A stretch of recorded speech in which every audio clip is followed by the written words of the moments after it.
नमस्कार, आप देख रहे हैं महाखबर और मैं हूं कृतिका भटनागर। दिल्ली स्थित एम्स की इमरजेंसी में भी शनिवार को ऑक्सीजन की कमी के चलते कुछ समय के लिए नए मरीजों की भर्ती पर रोक लगा दी गई थी। ऐसा ही नज़ारा कई और सरकारी और प्राइवेट अस्पतालों में भी देखने को मिल रहा है। कई अस्पतालों में ऑक्सीजन खत्म होने के कगार पर पहुंच गई है। एम्स के अधिकारियों ने बताया कि एम्स के आपातकालीन विभाग में नए मरीजों की भर्ती 1 घंटे के लिए प्रतिबंधित कर दी गई थी, क्योंकि कोविड-19 मरीजों के लिए ऑक्सीजन की बढ़ती आवश्यकता के कारण ऑक्सीजन पाइपलाइनों को ठीक किया जा रहा था। वर्तमान में लगभग 100 कोरोना मरीज पहले से ही इमरजेंसी में एडमिट है।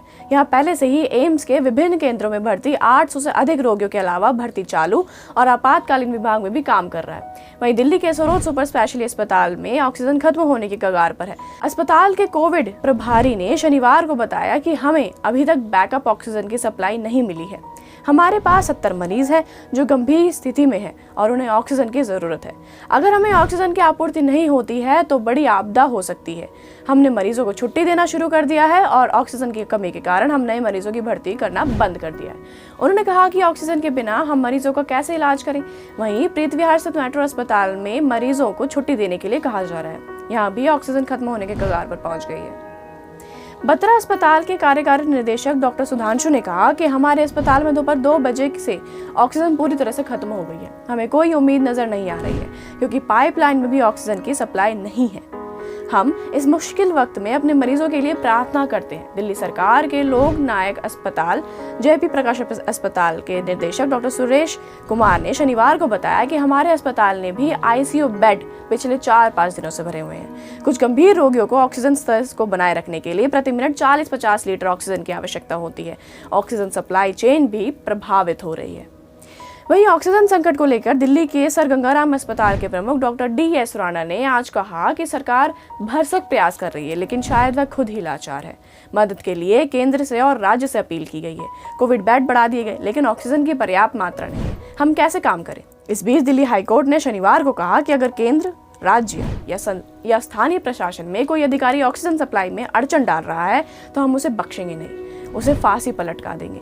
जस्टिस विपिन सांधी और जस्टिस रेखा पल्ली की बेंच की ओर से उक्त टिप्पणी महाराजा अग्रसेन अस्पताल की एक याचिका पर सुनवाई के दौरान आई है।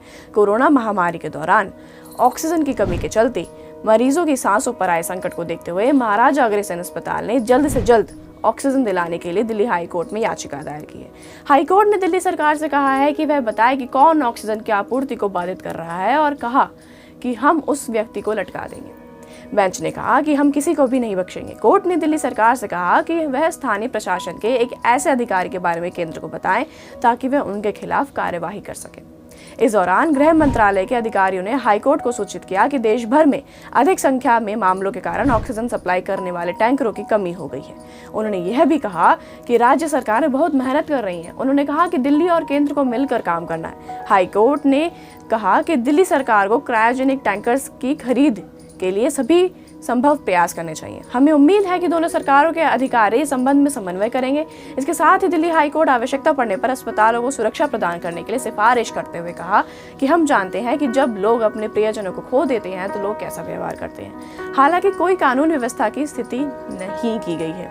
तो यह थी हमारी आज की वीडियो। अगर आपको यह वीडियो पसंद आए तो इसे लाइक करें, कमेंट करें, शेयर करें और बने रहिए महाखबर के साथ।